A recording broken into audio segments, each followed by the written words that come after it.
Welcome to the Never Too Early Fantasy Football Podcast, where it is never too early for fantasy football. My name is Jeff. And I'm Alex. As always, thank you for downloading, listening, liking, and commenting on our podcast videos.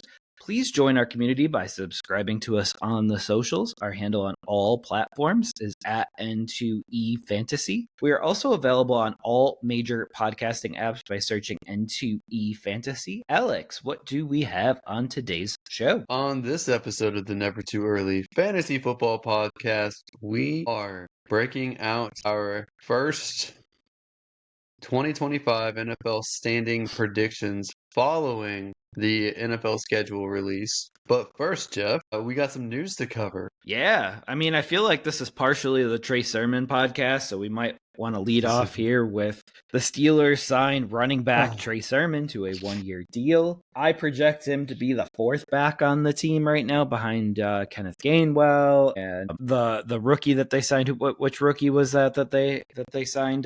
Caleb Johnson? Caleb Johnson, yep. And Jalen Warren. So yep. I think that Trey Sermon will be fighting for a roster spot out of camp, probably with Kenneth Gainwell, and maybe both make it if one of them or both of them can play special teams as well. Yeah, running backs are one of the groups that get injured the most, so it makes sense to bring four going forward, and two of them have to be willing to potentially play special teams. Absolutely.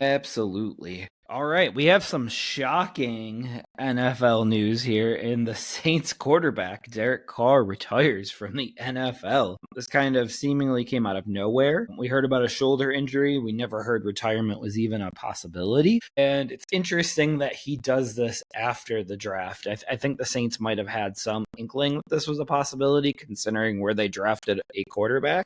But it still has to be somewhat of a shock to the team and to the fan base to have this happen after the NFL draft. Yeah, we've heard about the shoulder injury breaking a while ago, and we didn't know why it was leaking and why they were doing this, but it came out that he is retiring, and that's one way to save the Saints some salary cap, I guess. Yeah, I mean, he really helps them out because I think he saves $30 million against the cap. This gives them a good chance to reset the cap because they're not paying a quarterback right now unless they go out and sign Aaron Rodgers, which is, he's still out there, folks. Still out there lurking.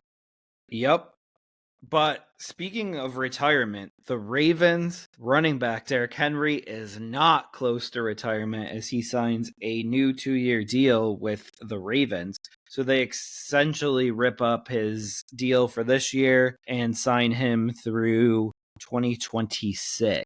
So I think Derrick Henry has a lot left in the tank. I know that you're waiting for the running back cliff to hit. What are your thoughts on Derrick Henry and the Ravens here? Well, he's 31, so it's a little bit confusing that they gave him this, but he's been their most sure back for probably, I don't know, the last decade maybe. They haven't really had that sure of a back since the Ray Rice time period, I guess. So they needed to lock him down. He's definitely good in the red zone. They don't have to worry about running Lamar up the middle because they can just hand it to Henry. Even as he slows down, he's going to be a pretty physical runner for short yardage. So felt like it was a little too long of a deal for guaranteed money. Felt like it should only have been 1 year, but they might not have had a choice. Yeah, they really like him. He fits in so perfectly with Lamar too. Like, you just have that double option of running back there, and it is really hard to pinpoint one or the other who's going to be running the football. Right. It's not any signing or anything, but your favorite wide receiver, Gabe Davis, is flirting with the New York Giants and his former coach, Brian Daboll. Didn't he just flirt with the Niners as well? So I think he's going on a few tours. I still don't know what Atlanta's doing at receiver. Yeah, the Giants make the most sense because he can rejoin Daboll, and they don't really have any surefire wide receiver 3 or 4 on that team. No one's really proven it yet. Come on, they got Slayton. They keep bringing him back over and over and over. He's the person that they just can't quit. They got Slayton and Wandale and Hyatt. Neighbors is the only one that's a certainty. Everyone else is a question mark. Absolutely. I like Wandell because I think he moves the chains, which is always a valuable wide receiver, but we'll see if that continues this year. I know that you're down on him and you like Hyatt, who could be moving up the depth charts as well. I mean, he better this year, or it might be time for him to find a new team. There's a lot of third year prove it guys for me all across the league. There is. And it's really hard to bet on them because you haven't seen it yet. So for fantasy drafting purposes, it makes it a lot more difficult to even take them. Yeah. All At least right. with the Browns and Tillman, he had a stretch where he was actually successful before he got a concussion. I agree. I agree. But Alex, this past Wednesday, the NFL schedule dropped, and instead of a faucet at 8 p.m., there was like little drips throughout the day of nuggets of the schedule, which definitely increased engagement across the league for sure, but ultimately rendered the schedule release show moot at the end of the day. As long as you paid attention during the day, you pretty much knew the whole schedule. Yeah, so with the NFL schedule dropping, we have our very first 2025 NFL standing predictions. And before we jump into that, we do one in May, and then we do one just before the season starts as well. And then last year, our May predictions for a good chunk of the season were better off than our weekly predictions, and better than our September ones as well. So these were our more accurate ones, at least to begin the season. But Alex, I will let you go ahead and get it kicked off for the AFC. Yeah, for those of you who are watching and not just listening, we didn't coordinate our shirts very well because I'm wearing blue and Jeff's wearing red, and I'm supposed to be doing AFC and he's doing NFC. So, Absolutely. but I guess I'll get kick-started here. Should I start from the top or from the bottom? Let's do the Or AFC East. Okay, so we're doing divisions. All right, ready? I was ready to just do the entire standings all around the league, but let's Look at do you. this. Just jump straight to the end. So I have the Buffalo Bills going 16-1, winning that division and first seed in the AFC. They are also favored in Vegas in all 17 games. I think it's unlikely that they get all 17 for certainty. So I decided that they were bound to lose one against one of the tough opponents that they had Which this one did you give year. them the loss on? You're gonna hate it. To the Texans. This to the Texans. It's because it's a Thursday night game. It's a short week, and they're away. If it wasn't for that, then I think they'd beat the Texans handedly. But they lost to the Texans last year. It's entirely possible. Oh, it is. We have the Miami Dolphins at 7-10, New England Patriots at 7-10, and we have the New York Jets at 8-9. So the New York Jets are second in that division. None of the other three make the playoffs based on these predictions. That's not to say I don't think that they could, because I think New England could absolutely do better than 7-10. I think Miami's very swingy and entirely capable of having good performances. I just think over the stretch, I have a hard time seeing either of these teams make it to the end. And the Jets, I don't think the Jets are a playoff team, especially Fields is a stopgap at quarterback as well. Yeah, you kind of blew me away with the whole Jets at 8-9, right? Yep. Yeah, that feels weird considering they've essentially downgraded at quarterback, in my opinion, from last year, and the division has gotten harder, in my opinion. So the Jets, for me, they downgraded from the passer standpoint. They upgraded from the athletic standpoint. They're most likely going to get him running and moving. This is really his last chance to prove that he made a stride forward, and I think the Jets could potentially do that. He's got his college wide receiver in Garrett Wilson to throw the ball to. They brought in a Hall of Fame son of a Hall of Famer, I should say. And at tight end as a rookie, they have Brees Hall, who I think should probably rebound this year. They improved at offensive line. Their defense is still going to be really good, and they brought in the defensive-minded head coach who should make some appropriate changes. So I think that they'll be a tough team for anyone to play. I just don't see them winning enough games to make the playoffs. And with Miami, I just think Miami is not proven that they can play tough football. They've not proven they can play in the cold. I don't think that they can really keep up with the other teams, and their quarterback is very likely to get hurt again. Yes, they brought in Zach Wilson and they brought in Ewers as the better quarterback room than they've had, but I just think there's too many limitations, and I am having a hard time seeing this coaching staff survive one more year. Yeah, I will say every time that you predict Tua goes down with an injury, he plays all 17 games. So I just want to put that on the docket here because 2 years ago he played all 17 with no injury concerns whatsoever. That was Well, the this year time they after have his concussions. two quarterbacks who have better arm talent than him behind him. That's true, but they like this timing and rhythm offense versus what Wilson hasn't shown yet, and we will see what they look like going forward. But so Alex only has the Buffalo Bills making the playoffs out of this first division. What do you have for the AFC North? Seems like a tough division here. It's a incredibly tough division. I have the Ravens and Bengals both at 13-4. I think either way you look at it, I think either team could potentially win the division. I think it shook out to Baltimore in the way that the standings went, but Cleveland 13, or sorry, 3-14. The Steelers are 9-8. Okay. The Steelers, I kind of split the difference whether Rodgers is there or not, and factored in that they just gave away a wide receiver as well as brought one in to kind of a wash there. Okay.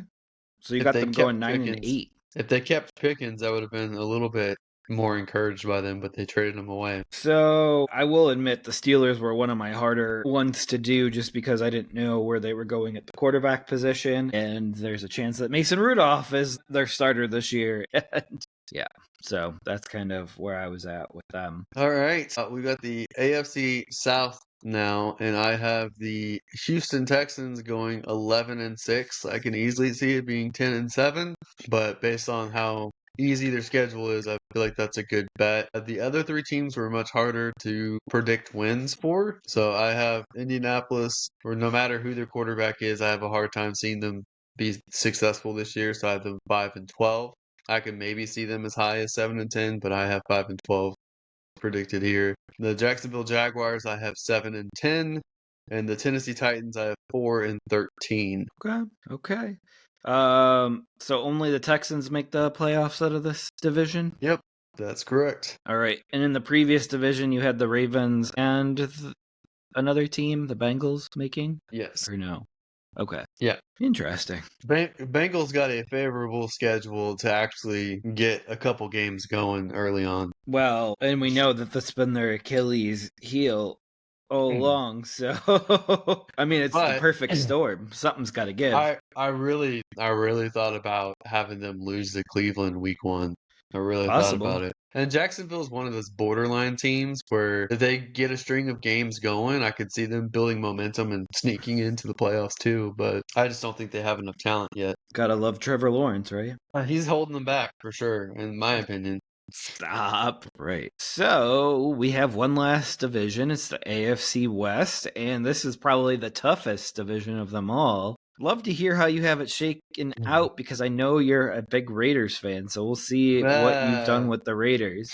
I'm not a huge Raiders fan, but I do like what the organization is doing.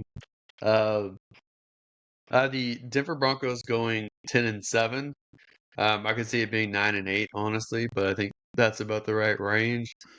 Yeah, Kansas City has the lowest win total of the last few years at 11-6.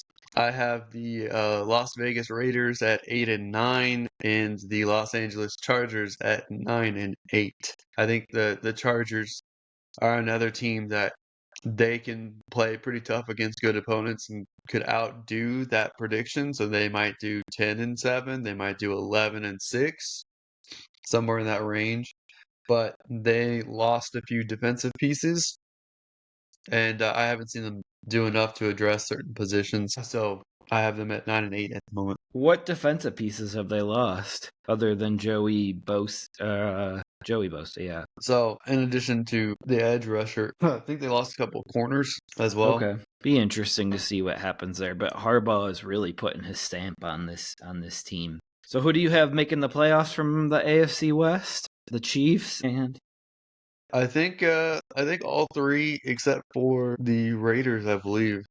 Let me go back over to my standings. Alex, you've liked every Raiders move for like the last 3 years, so it sounds like you're That's becoming not a true. fan. That's not You true. liked Pierce, you liked this, you liked that, you liked Gino, you like Pete Carroll, you like Genty, you've liked a lot. A lot of the moves that they made were the best that they could make at the moment. Not the best you could want, but the best that they could do at the moment. You love them. Right. So, Alex, before we run through our playoff teams, I will quickly do the AFC side of the house for myself. And I'll start with the AFC East here. And I have the Bills going 15-2 in first place. So we are very close on the Buffalo Bills. The two losses I have are also the Texans, and I have them losing week 10 to Miami as well. So in Miami. So we'll see that both of those games are coin flips in my opinion, but I felt weird going with a 16-1 record per se. So that was my most likely second loss. Their toughest matchups, Philadelphia, Cincinnati, Tampa Bay, and Baltimore and Kansas City all come at home. Very favorable schedule on that front. So the Bills, obviously those are 5 swing matchups. So they could easily win the Miami one and lose 2 of the other matchups as well. But I'm not going to bet on that if I was betting. Bills have a very favorable season and they'll be in first place. Second place, I have the New England Patriots at 9-8. How many wins did you have the Patriots at there, Alex? I had them at 7-10. Okay, so we're 2 wins off there. Then I have the Dolphins in third place at 7-10, and you had them at how many wins? 7-10. Okay, so we were pretty close on that, and I have the Jets at a 6-11 record coming in fourth place. That's versus 8-9.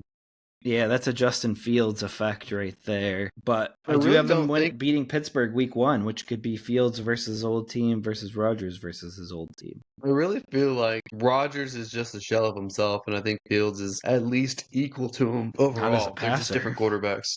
Yeah, not as a passer at all, and this is a passing division for sure. Because Miami could get out to a lead very quickly, and then you're throwing to catch up. Josh Allen is somebody that you're going to have to throw to keep up with, and I think Drake May with Stephon Diggs is going to be right there too. So I think they have the fourth quarterback in this division in a quarterback league.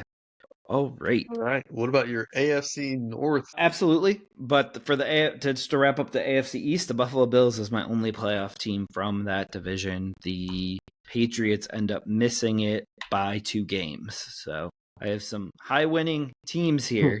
All right. So my division here is kind of a tie, but the tiebreakers go to the Baltimore Ravens at 12-5. Cincinnati Bengals also 12-5. They will get a wild card spot on my list here. Third place, the Pittsburgh Steelers. I have Mike Tomlin's 500 streak ending as they go 8-9. And that could all flip with a week 1 win at the Jets too. If Aaron Rodgers is there and they win week 1 at the Jets, that could flip it to a 9-8 record as well. So I don't really have a lot of that information right now because Aaron Rodgers hasn't signed, and we'll see if that changes here in the near future.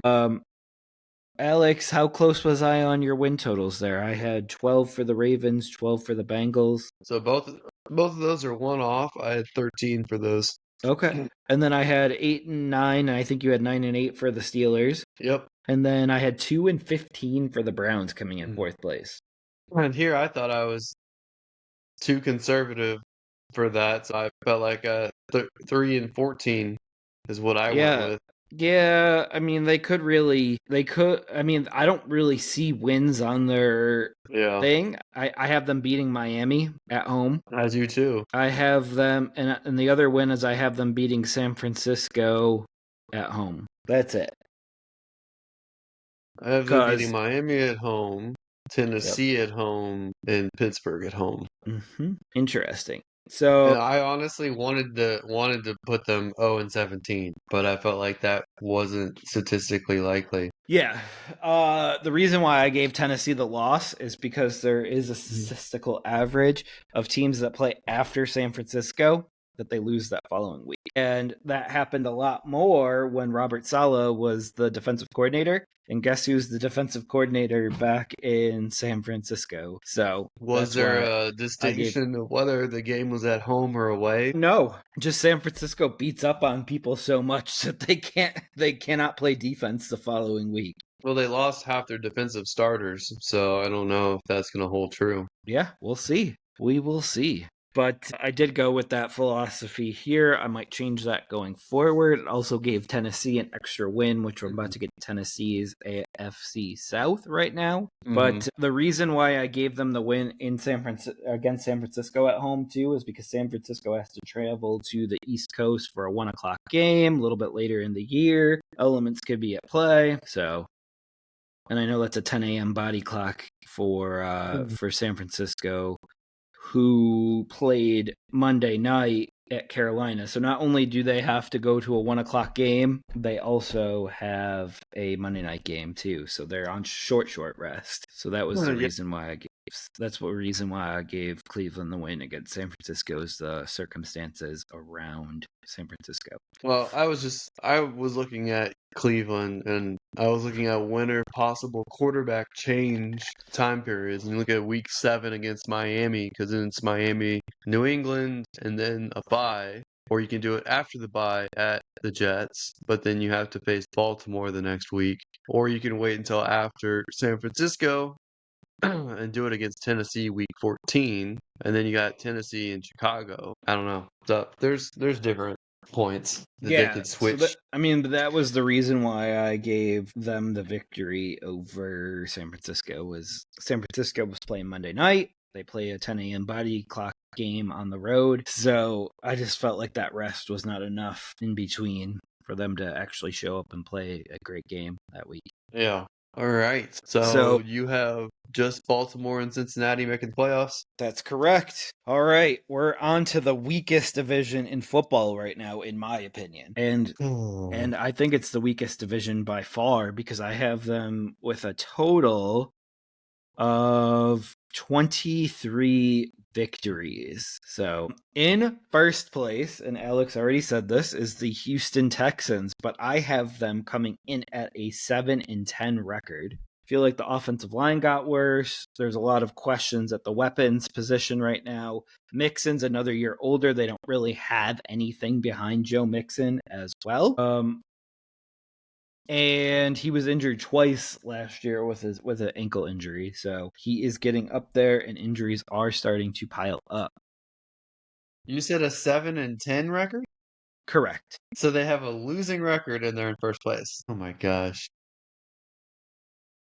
Their beginning part is at the Rams, Monday night against Tampa Bay, at Jacksonville, and those I think are 3 losses right there. You have a much higher opinion of Jacksonville than I do, but they're playing on a short rest week against a division foe. Yeah, I have them winning one of those 3 games, and then I have them winning a decent amount. Like I have them 11-6. I know, Them but 7-10 is insane. But they go to Baltimore. They go to Seattle. They play San Francisco, who Shanahan knows how to coach against the Texans. And then they host Denver. But I actually have the Texans beating San Francisco and losing to Denver. And then beating Jacksonville, losing to Tennessee, because I think Tennessee will be a much improved team in year 2. Beating Buffalo, losing to Indy, losing to Kansas City. All their tough games are on the road, and you have trap games in there. So like Indy is between Buffalo and Kansas City. That's a trap game. That's a game that they won't take seriously. They beat Arizona, they beat Vegas, they lose at the Chargers, and then they beat Indy to wrap up the year. Their schedule is much harder than you've given it credit for, but I know Okay, you're but they have a Texans bye guy. week before they face Seattle, and Seattle is middle of the pack team. Okay, but they're So very tough at home still. they're coming back from an away game at Jacksonville while Houston has a bye week. I think that the Texans will beat the 49ers at home. I think they'll beat Denver at home. I think they'll beat Jacksonville at home. They'll I think beat Denver's more of a Tennessee. coin flip game than you give it credit for. I think Denver plays better in Denver than they do away. For sure. For sure. So But if you look at that I think stretch is nasty. I think they'll sweep Tennessee. Okay. I actually do have them losing to Indianapolis, although I don't think that's a given. I think there's a good chance that they still win that game because until the quarterback situation solved for Indy, I don't really see them being super competitive. But they did win a good, decent amount of games last year, and their quarterback really has improved with Daniel Jones, in my opinion. I don't know if Daniel Jones is an improvement over Flacco. He made the playoffs with the Giants. What do you mean? He made the playoffs with the Giants 2-3 years ago. Yeah, Dable's first year. That's what got him paid. Has steadily declined since then. It's been one season, but yeah. Despite getting neighbors, he still declined. Yeah, absolutely. But he lost Barkley. I would rather have Barkley to help the running back than a Neighbors. Okay, well, he is going to the best offensive situation he could possibly slide into if he wins the starting job over Richardson. So we'll see what it's like, and we can adjust then. I just think, to me, it's great. Like I can see being down on the Texans, but them not even getting like a 9-8 record is insane. No, I mean they're going to lose to the Chargers at the Chargers. They're going to lose to Kansas City at Kansas City. And I think that there's no given that they could sweep this division. I think they're split, the whole division. Division matchups are so much harder than you give it credit for, even against bad teams. So much harder. Just for the record, I have the NFC South as way worse than the AFC South. Okay.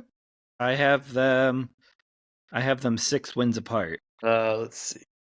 I have the AFC South at 27 wins. I have them at 23. And I have the NFC South at 24. I have them at 29. So we're close, but a couple coin flipsers. So now that we spent all the time on Houston here, I have Jacksonville and Tennessee going 6-11. Tennessee has to be better than last year at the quarterback position at the very least. They still have 2 legitimate running backs. They have a legitimate wide receiver. Didn't they sign a second wide receiver as well just recently? I can't recall off the top of my Tyler Lockett?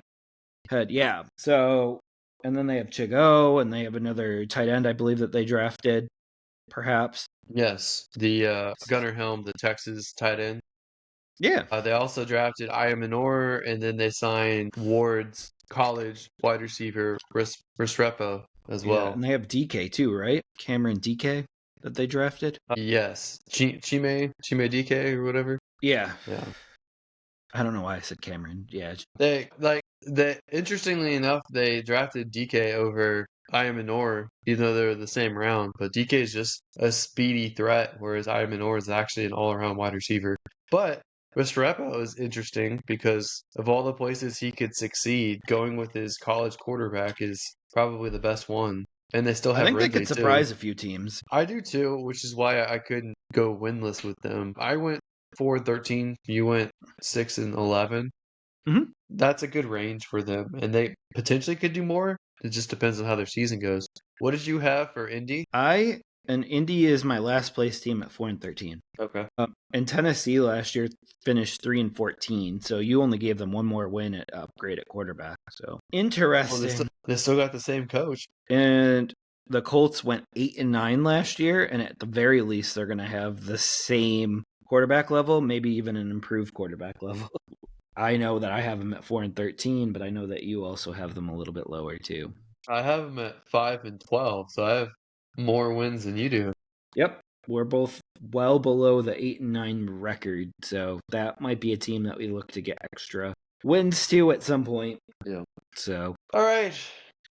AFC West, Jeff, and then you can hit the NFC after this. Absolutely. So first place, I have the Kansas City Chiefs winning the division at 12-5, and then I have the Chargers tied with them at 12-5, getting a wild card spot. This division's going to be very tough. The coaching part of this division is going to be very, very, very tough.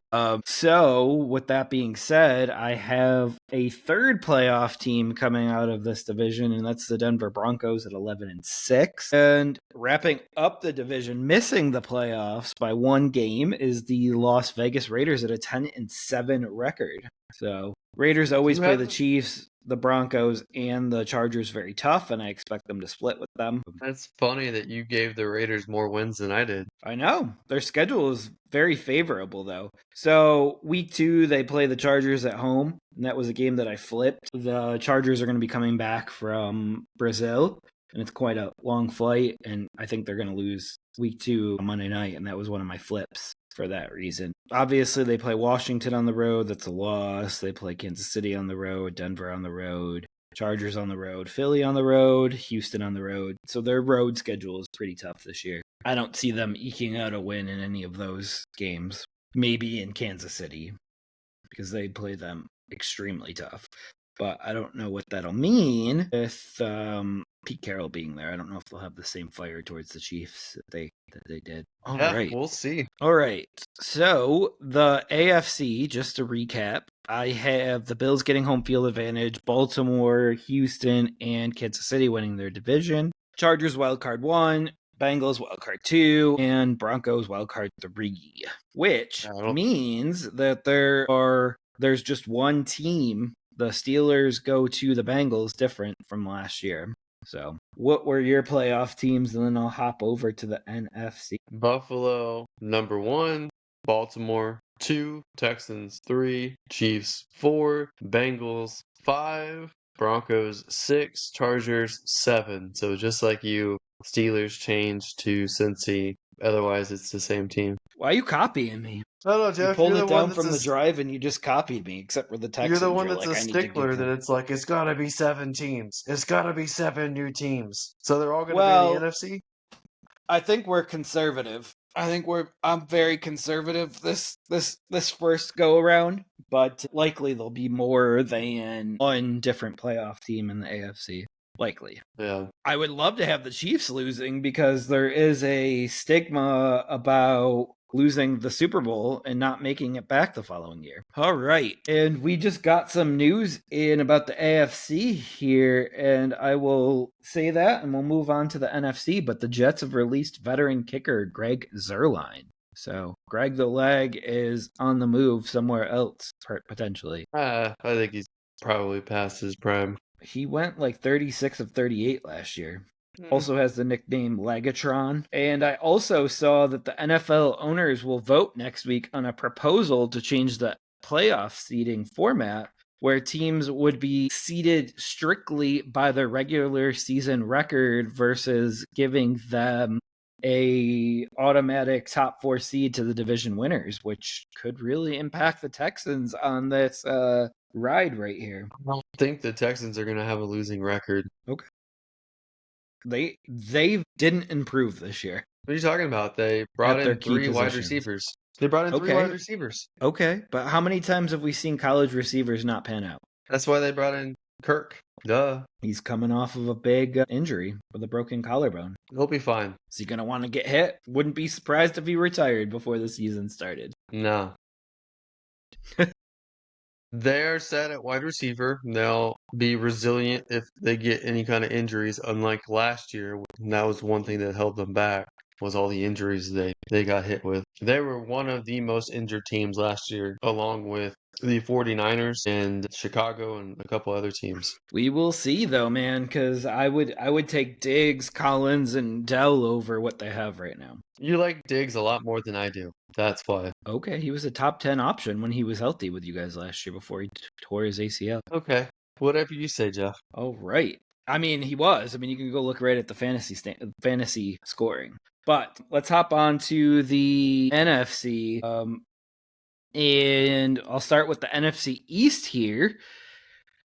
And coming in first place is the Washington Commanders with 11-6 record. The biggest difference between Washington and Philly this year is Philly does appear to have a few Thursday and Friday games. They also have a bunch of Monday and Sunday games, so they have a lot of primetime games, and this is not going to be a favorable schedule for Philly this year coming off the Super Bowl victory. It's also very challenging once you win the Super Bowl to climb back up the mountain because you first have to come back down the mountain, realize everyone starts at 0-0, and you have to actually make the mountain climb again that was exhausting the year before. That's why you don't see a lot of repeat champions other than the Chiefs in recent memory. But also coming in second is the Philadelphia Eagles with a 9-8 record. They have a lot of tough matchups, and I know that you're going to shake your head at me, but they have at Washington, at Buffalo, at the Chargers. I have them winning at Dallas. They have at Green Bay. They have at Minnesota, at Tampa.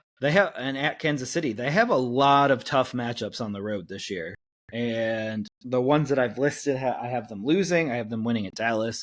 But I do have the Cowboys coming in third place with an 8-9 record, and the New York Giants with a 3-14 record to wrap up this division. The only playoff team out of this division is the Washington Commanders, meaning the Philadelphia Eagles do not even make the playoffs to defend their title in year two here. They had a lot of change too. Kellen Moore just left too. So how good were they the year before without Kellen Moore? I'm just saying, don't expect regression. They missed the playoffs the year before with almost the same amount of talent that they have now. So, and now they play 7 standalone games, which is ridiculous.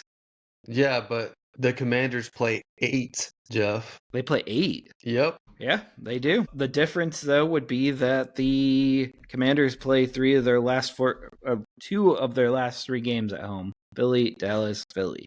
And I do have them losing at Philly. But this division will be interesting because if one game flips, it could put the Eagles in. If another game flips, it could put the Cowboys in. So this division is going to be very, very interesting going into 2025. But as of right now, I have Philly missing the playoffs. I told you there would be some shockers here. So that's one team out. Well, apparently if Philly's missing and you haven't even gotten to the Cowboys yet, then the Cowboys are missing, huh? No, I did do the Cowboys. They're 8-9, and then the Giants wrap it up with 3-14. Interesting. Absolutely. All right. So I'll let you pick that apart when you do yours here in a second. But NFC North, probably the toughest, one of the toughest, maybe not the toughest NFC division.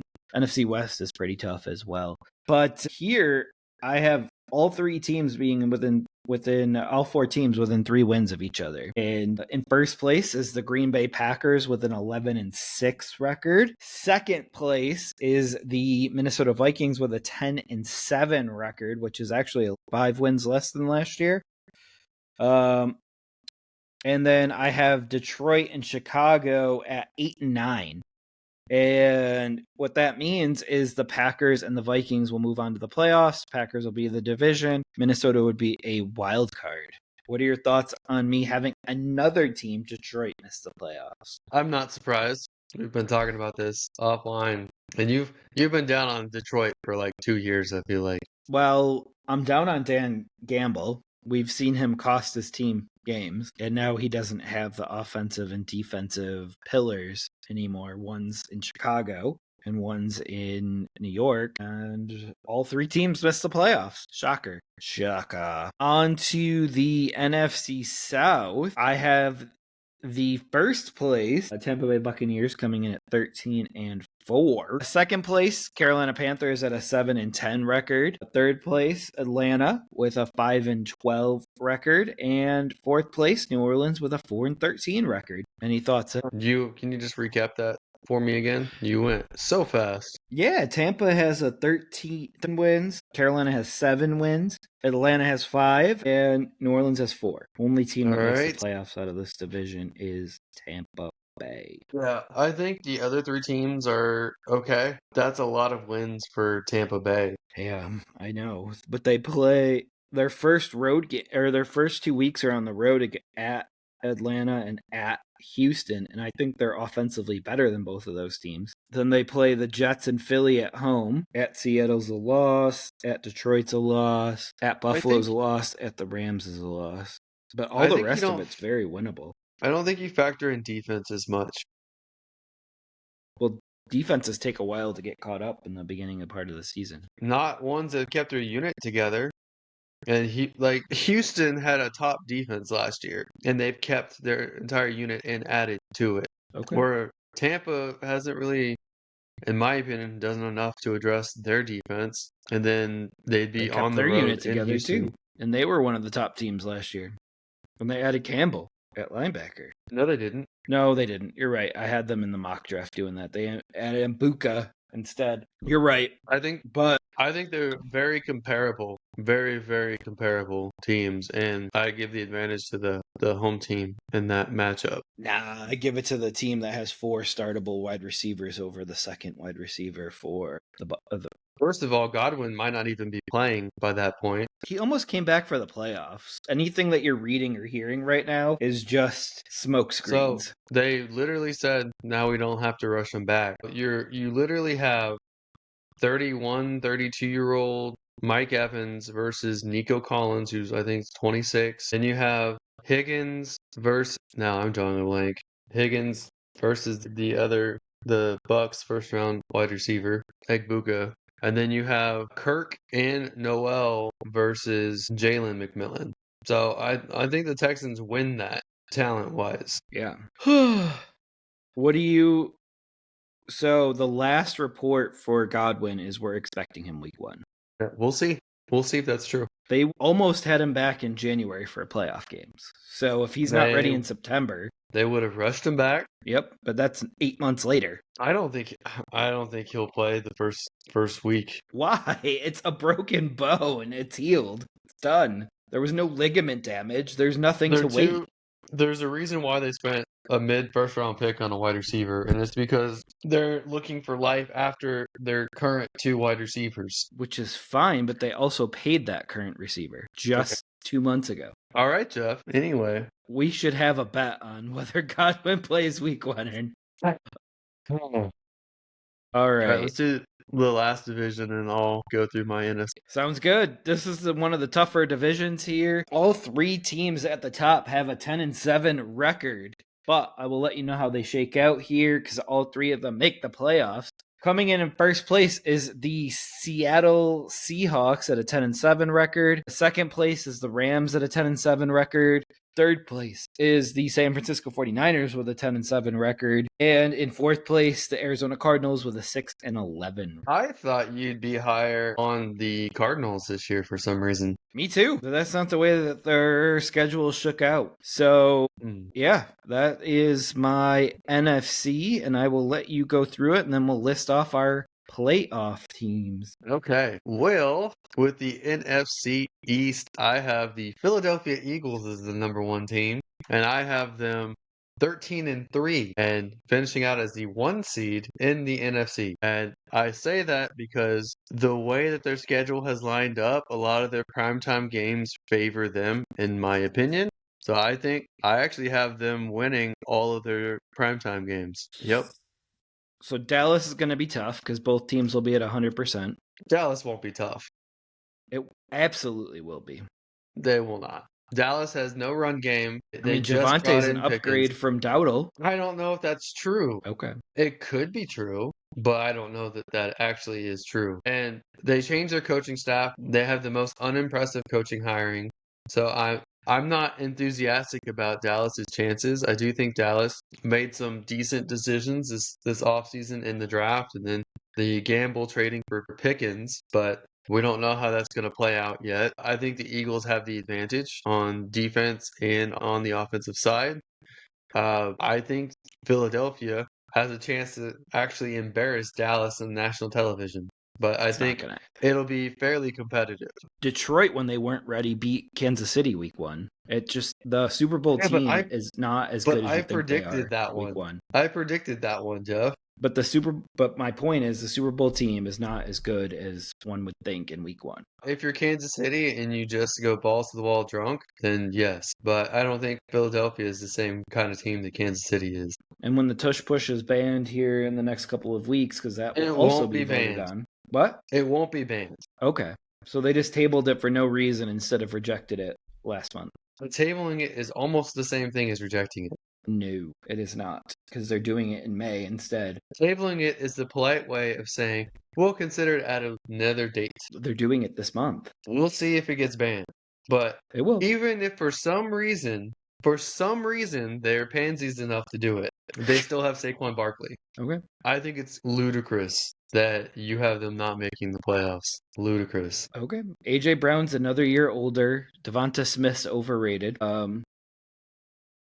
And AJ Brown was reading a book on the sideline last year. He seems really engaged to this team. You know how old he is, right? He's younger than Terry McLaurin. Well, he'll be 28 before the season starts. So he is hitting in the his cliff. prime. No, the cliff is 28 for running backs. You've said that for receivers too. I'm pretty sure we could go find some receivers tape is older. Receivers is older. Receivers is like 30. Okay. Running backs is 28. Receivers is 30.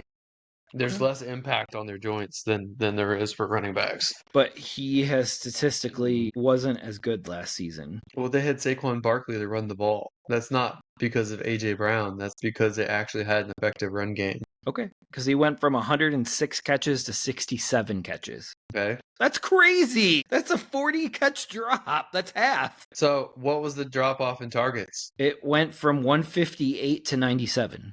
So he got 60 less looks, which you know that he was chirping about that, about not getting his targets. Again, that's lack of his talent. That's not lack of his talent, and that's not a regression with the Eagles. So honestly, I see the Eagles as the number 1 team in the NFC at this moment. They're winning the NFC East. I have Dallas coming in at number 2 with a 10-7 record. Dallas. That's because they have a more favorable schedule with a little bit easier opponents. It's like a 50-point schedule difference. So we go from the Eagle, not exactly 50. The Eagles' strength of schedule is 0.533 and Dallas is 0.495. So Dallas has the easiest schedule of the NFC East. And then I have the Washington Commanders at a 9-8 record. They have the most distance traveled, I think, or second most if the Giants are the most. They had a lot of distance traveled. A lot of their solo matchups are unfavorable. So I have a hard time seeing them be as successful as they were last year. Plus you add in the sophomore slump for the rookie there, for the no longer rookie Jaden Daniels, the quarterback there.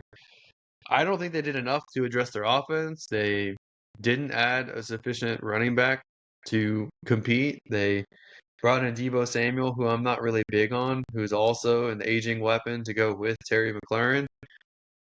I'm not really happy with what they've done. So I can see regression there. And then I have the New York Giants. We have the exact same record on this one, in 14. All right. So it sounds like Dable and the GM will be looking for jobs at the end of the year. Yeah, I think they were unfortunate with how the schedule played out. But that's three playoff teams. So Eagles are number 1 seed. Dallas makes the playoff, and Washington makes the playoffs. Yeah, and I could see the Giants eking their way up to 5 wins because they had 3 wins last year, and I think the quarterback position, at the very least, is a lot more stable this year versus the 4 that they had last year. Just their division's pretty tough. Yeah, but it was tough last year, and they had 3 wins, so for them to repeat again with better quarterback probably isn't likely. Well, Dak got hurt last year. Did they get one of their victories against Dak or against Cowboys when he was hurt? That's a great question. They, last year, let's see. We have their schedule. Okay, here we go. They beat the Browns in Cleveland. They beat the Seahawks in Seattle. And they beat Indy at home. So they couldn't even beat the Cowboys without Dak. Right, but they did beat Seattle in Seattle, which is pretty incredible. All right, let me breeze through this because we gotta wrap this up soon. NFC North, I have the Green Bay Packers getting first in this division with a 10-7 record. I have Detroit getting second at a 9-8 record and missing the playoffs. I have Chicago coming in at third with an 8-9 record, and I have the Minnesota Vikings at a 7-10 record. This is a super tough and competitive division, just like the AFC West is, and these teams are going to prevent each other from having multiple playoff entries. So where did this line up with yours, Jeff? So I had Green Bay at 11 wins, Minnesota at 10, Chicago and Detroit at 8. So we are one off on Detroit. I think we're most off on Minnesota, though, right? Yeah. I have 7 wins for Minnesota. Yeah. New quarterback, JJ McCarthy. I don't think they'll be as successful. No, but what have you said, Sam Darnold? Would have been successful there last year going into the regular season and going 15-2. No. That's a hard one to bet against. But I do think that was a combination of great coaching and good fortune going their way for most of the season. And Yeah. I don't think that they can keep that up forever. Good fortune is what I struggle with the Chiefs the most. Yeah. Because they had the most like one score victories in like NFL history, and they won like all their one score games, and that's just something that flips usually year to year. Yeah. But also a big factor is not just the quarterback change, but it's the rise in Chicago as well. But I think ultimately these teams are about like the division averages about 500, pretty much exactly 500. Yeah, I think they might be just a tad over 500. I have a team that's 10-7, a team that's 7-10, and then a team that's 8-9, and a team that's 9-8. So mine is exactly even for the whole division. Yeah, I can't believe we're the same on Chicago, and we're only one win off on Detroit. So you're kind of in the same ballpark as me as Detroit, because they went 16-1 last year, right? I really liked them last year. I know. We basically have their wins in half this year, though. Yeah, but I mean, I think we were both on the standpoint that Detroit's going to do it. It would have been last year, and they didn't do it. And here comes the hangover from that. Yep, you have a Goff issue. Monty is another year older. Not saying that he'll fall off a cliff, but just something to watch out with running backs. Gibbs obviously will be a stud. St. Brown will be there. We don't know what's happening with Jameson Williams, if he's going to be traded or kept or what's going to happen there. And then behind the top two receivers, it's not very good. I think Laporte will get a bounce back fantasy-wise. I think he'll be one of the more underdrafted players off of his performance last year. Higher on the rookie Tesla than you are, but I don't think he'll be much of a year one factor. Yeah, he's not in my top 24 dynasty players, but we'll go through next week. He's not in mine either. So I guess you're not as high as you thought on him. No, he was in my top 48, and you made a comments about it, and he was just in my top 48, so... Yeah, we'll see if he gets drafted in 3-round rookie drafts that we have starting this weekend. He might. He very well might. But anyway, I've got to wrap up these last two divisions here. So we've got the NFC South, and I have Tampa Bay in first as well, but I have them in a 10-7 record. I do think that they are a team that doesn't necessarily get a lot of victories, but a good enough to clinch their division. The rest of their division's really hard to pinpoint because I could see a lot of these teams surprisingly doing well or doing really poor. I settled on kind of poor for the rest of this team. So I have Carolina coming in at 2, but they have a 5-12 record. Atlanta also has a 5-12 record, and New Orleans has a 4-13. So I have 2 extra wins for Carolina at 7, and I have 3 extra wins for Tampa at 13. But Tampa is going to be one of our biggest disagreements for the year. They're the team that would have won the NFC if Chris Godwin was healthy last year, and I think we forget that. They were awfully close. Yes. Yep. And they didn't really lose anything, and Bucky now will be the all-season running back, plus they have Tucker and White that kind of really round out that skill set. I think they're the most complete offensive team in the league. Yeah, I would agree that they're the most complete offensive team, but at a minimum in the NFC, if not the whole league. Yeah. They're so stacked at receiver, so stacked at running back. Only thing that could derail them is an injury, but I would say still doesn't make a ton. I would say Chicago's upside would give them a run for their money, but I think where Chicago has the advantage at tight end, I think the Buccaneers have the advantage at running back. And I would take the 4 receivers over Burden, Odunze, and Moore. I would take Well, all they 4. could bring Keenan Allen back too. I don't know if he doesn't retire, dude. We're in May right now. Like, there has been no traction or movement. There's a lot of veterans that want to skip as much training camp as possible. We will see, but I don't think he really helps them that much because I don't think Caleb can feed 5 targets right now. So I don't really think he helps much. Well, either way, I think we have the same order with We do. the NFC South. But I think the big thing is I have Tampa sweeping the NFC South and them going 6-0 is. I have both Tampa and Atlanta going 4-2 in the NFC South. I think that's where some of the discrepancy is right there. That 3-win thing. I think Tampa sweeps it. I think they beat Atlanta. I feel like Carolina should be a 7-win team. I just have a hard time pinpointing the victories. I have them winning at home against Seattle. I have them winning at home against New Orleans. I have them winning against Dallas at home. I have them beating Miami at home. I have them beating Atlanta at home. And I have them winning their first 2 games on the road, Jacksonville and Arizona. Aren't they on the road at Miami? No, that's New Orleans. Sorry. So to me, it's going to come down to the first couple weeks. So if they can surprise Jacksonville, and they still finish only with 7. If they surprise Jacksonville, I think that they can really build something.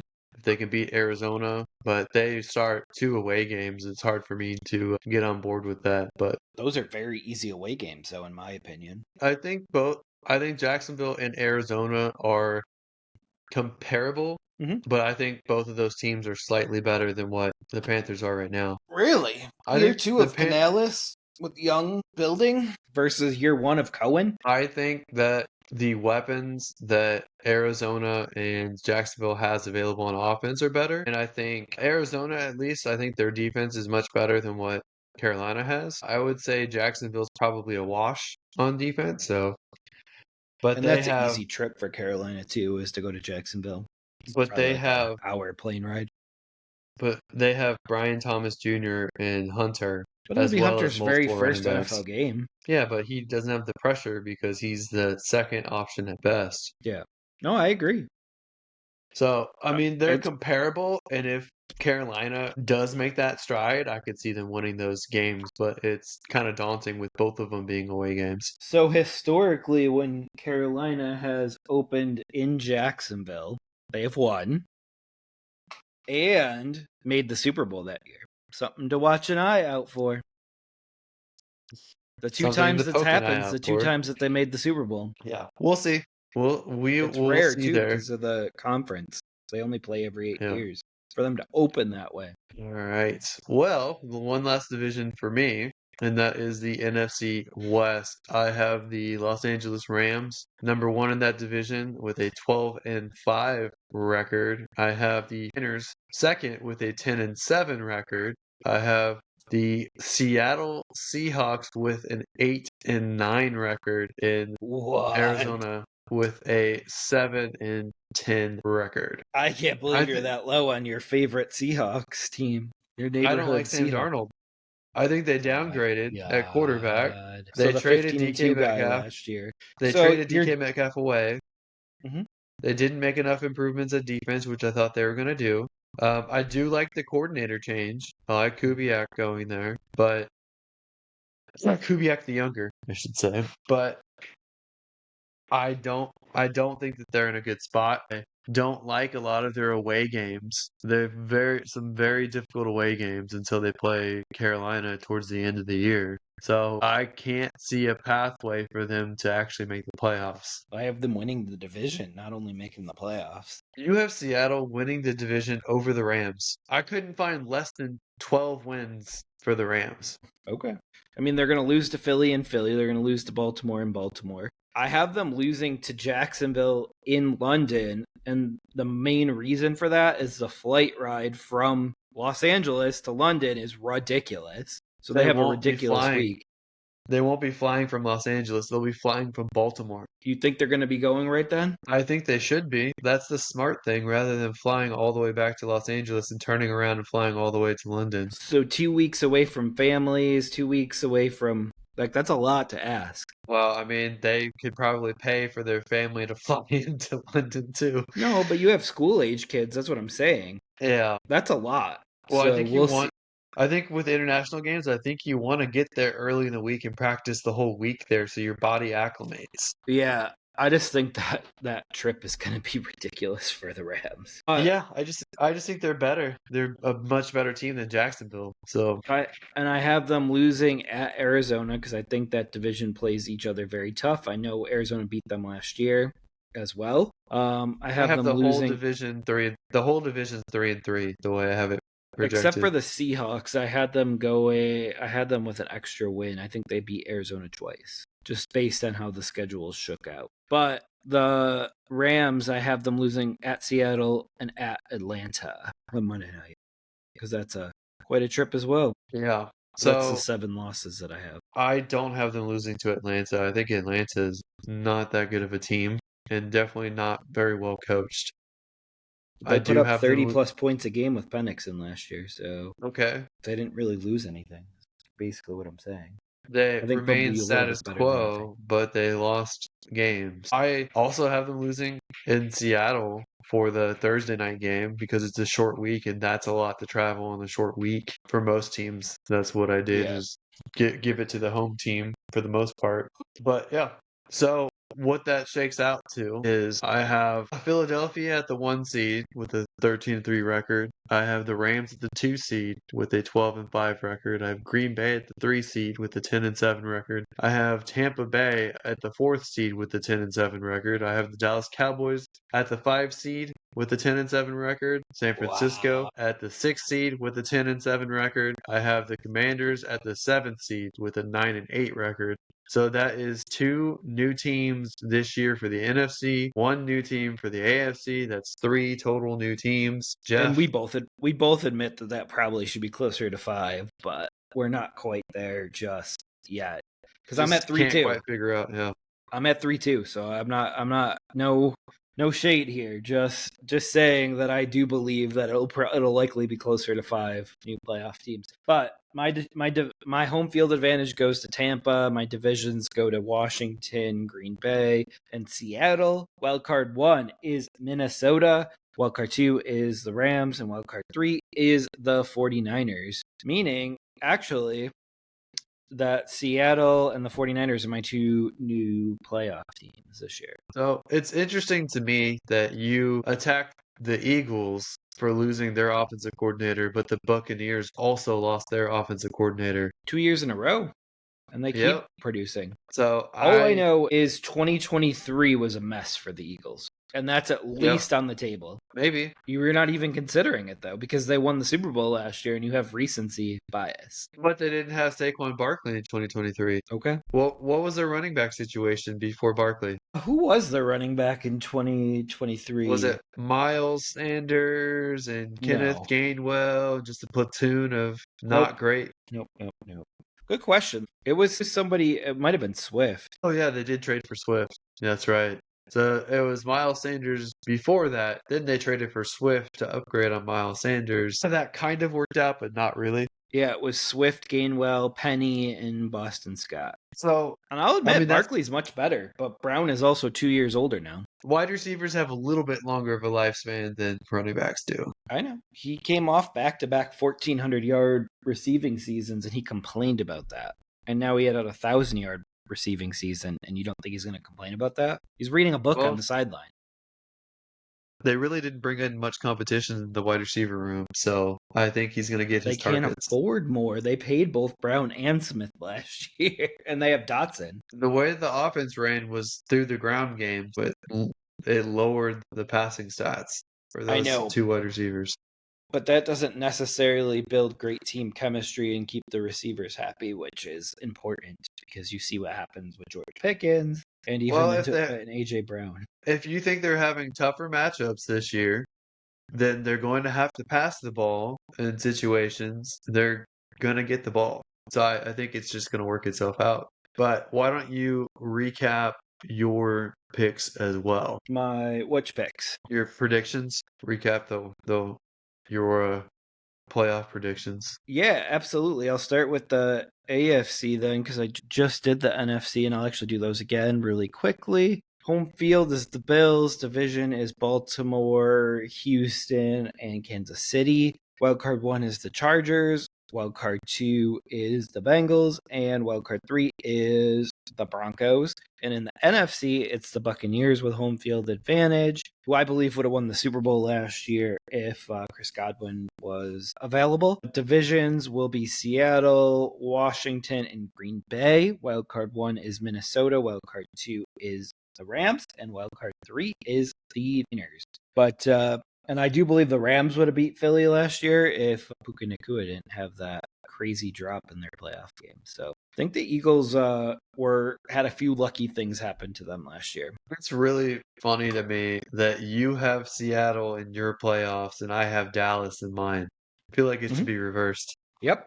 Dallas misses by 2 games. They're 8-9. And then just to put the cherry on the top, my first 3 picks for the 2026 draft are the Cleveland Browns, the New York Giants, and the Indianapolis Colts. Let's see. Mine are the New York Giants, Cleveland Browns, New Orleans Saints, and the Tennessee Titans. Saints are 4 for me, and the Titans. It's rare that teams get 2 number 1 or 2 top 5 picks 2 years in a row. So I have Tennessee at 6 right now. Atlanta at 5. I don't like that. I don't like that division picking that far ahead of Carolina or in the top 5. Well, I have Carolina, Atlanta having the same record, so it may not be the case. Hopefully All right. not. Well, that does it for this episode of the Never Too Early Fantasy Football Podcast. Thank you all for downloading or listening to this episode. Please don't forget to like and subscribe. Please leave us a comment, share the show. Every little bit helps. You can find us on all podcasting apps by searching N2E Fantasy and with our handle at N2E Fantasy on all social media platforms. Please join our community and give us a follow. Until next time, take care of yourselves. And remember, it's truly never too early for fantasy football. Thank you again. Bye, everybody.